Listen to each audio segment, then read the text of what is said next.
Hello everyone and welcome back to the channel for a brand new video, and to answer your immediate question, no, you are not having a hallucination, I am back. I disappeared from YouTube for a month, a little over a month actually, something I've never done, and if you're wondering why there was no warning, or why I was even gone in the first place and you didn't see my community post last week, to keep it short, I didn't plan on taking a break, not at all actually. I was gearing up to cover Squadrons in depth and do a whole series of guides on that, and I was pretty excited to dive into it, and unfortunately, life just happened. As it does, a family-related thing kinda knocked me down, but I got back up and the good news is I'm back, and as far as content goes, I am just ready to get back to normal here. I've really missed posting videos and making content. I mean, it's part of me and what I do, and it's been very odd for me not doing that. With that said, today we are going to cover a couple of things, starting with a story that popped up yesterday that is almost unbelievable, yet is completely true. Matt Piscatella, who is a gaming industry analyst, he used to work for both Activision and Warner Brothers, put out a new report of the top 10 best-selling games in the US over the past 12 months, October to October 2019 through 2020, and shockingly to a lot of people, Jedi Fallen Order ranked second overall. This isn't a single-player game list or just EA titles or anything like that. Over the past year, Jedi Fallen Order was the second highest-selling game in the US of all games. This was incredibly surprising to quite a few people, and I honestly don't blame people for being surprised it was that high up on the list, and I guess enough people were tweeting at the guy that he followed up that tweet confirming exactly what he had said, that Fallen Order was the #2 best-selling video game overall in the US over the past 12 months, only behind Call of Duty. It beat out Madden, The Last of Us 2, even Animal Crossing, which to me, well, I would have never guessed that. Honestly, Animal Crossing was such a huge game, and it didn't feel like Jedi Fallen Order made that big of a splash. Worldwide, I'm sure Fallen Order ranks a little lower, but regardless, it's really impressive how well this game sold. I think we really should make a point on this channel to never ever let the EA CEO forget that just 3 years ago, he claimed Star Wars single-player games weren't even worth making, and also that people just don't enjoy single-player games anymore. Yeah, Andrew, buddy boy, I think you need to sit down and take the L on that one because you couldn't have been more wrong. Obviously, with those sales numbers, I am sure EA is wanting to get out that Fallen Order sequel as fast as humanly possible. My only hope is that they don't rush it. The first one was relatively polished. I mean, it had some performance issues and a bug here and there, but in my full 2 playthroughs, I never really experienced any major issues, even once from what I can remember. I mean, I did run into a ton of bugs, tons of other enemy types too, but no major glitches or anything like that. With that said, I do hope EA gives Respawn the time they need to put out a complete and polished game, as their track record with forcing developers to put out games before they're ready is far from spotless. From what I've heard, Fallen Order 2, or whatever the sequel ends up being called, I assume it'll be Star Wars Jedi something else and Fallen Order won't even be in the title, but the sequel will likely release late next year. Nothing confirmed, of course, but that would make sense, 2 full years after the original, so I just hope that's enough time for no corners to be cut. The characters in Fallen Order made more of an impact on me than many of the Star Wars characters I've seen on the big screen lately, so it would be a real shame for their story to get rushed or shortened to meet some random deadline EA sets. Also, getting back to the sales, you have to wonder what this means for the whole EA-Disney exclusivity deal. I've said many times that I think after EA's exclusivity expires in 2023, other publishers should be given an opportunity with the license just for the sake of competition. Still let EA continue with Fallen Order and Battlefront, but give other devs a chance as well. I think every Star Wars fan on the planet would kill for a full-blown Star Wars RPG from CDPR. Anyway, a man can dream. I'm not the first person to hope for that, and I won't be the last. If I'm just guessing, I would say chances are EA gets an extension on their deal, because I have a feeling Disney will just look at the sales over the years and be satisfied with that. I mean, the games have sold very well, no one can deny that.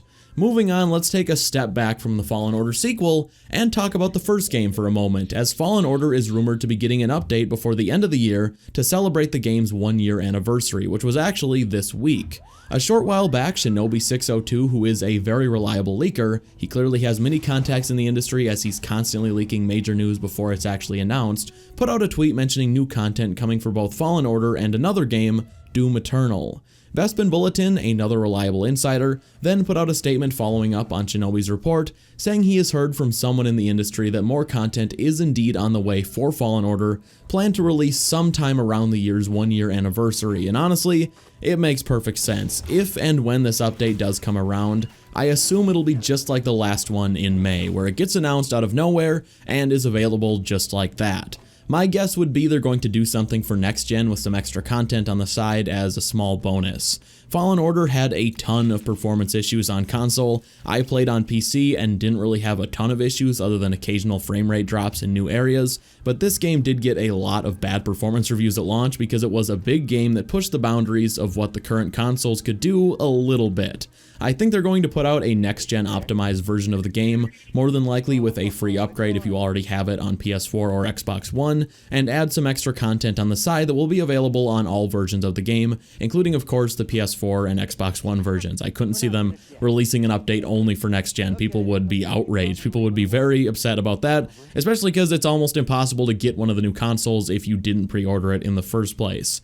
I doubt the new content would be anything story-related. I definitely could see some more skins for Cal, maybe more enemy types for the meditation training mode and new challenges altogether, and maybe, just maybe, even a proper New Game Plus, as a New Game Plus we have right now really isn't New Game Plus. I mean, you keep your ponchos and other customization, but you don't keep any of your character upgrades, which is kind of the point of New Game Plus in my opinion, but I do get why it is the way it is, because making those upgrades work early in the game would be quite a challenge without breaking the flow of the story, but at the same time, a lot of people want a proper New Game Plus, and I could see Respawn just doing it. They'd have to get a little creative, otherwise you'd be able to access certain areas way before you should be able to.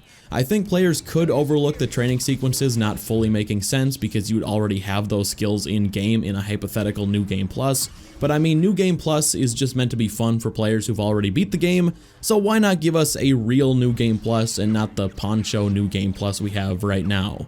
Well guys, with that said, that is going to do it for today's video. If you did enjoy it and could leave a like, I would definitely appreciate it, and if you are new around here, feel free to subscribe. By the way, if you are really curious why I was gone for over a month, I did put a tweet out yesterday explaining everything, so you can go over there if you do want to know. I just wanted to leave that out of my videos. I didn't really want to talk about something like this in a Star Wars video. Hopefully that makes sense, and I hope you guys understand. Also, I do want to take a moment to thank Audible, who are my favorite brand to work with, and I want to thank them for sponsoring this video, and also for being so patient in me getting this one up while I was on my break.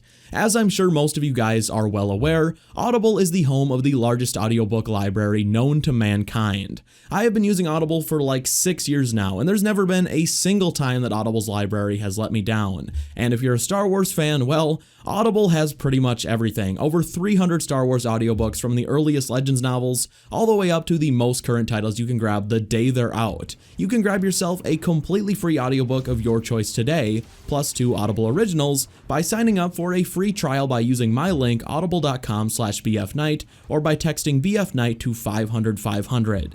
Seriously, I can't recommend Audible enough, and if for some reason you have to cancel after your free trial, you even get to keep the audiobooks you pick out forever.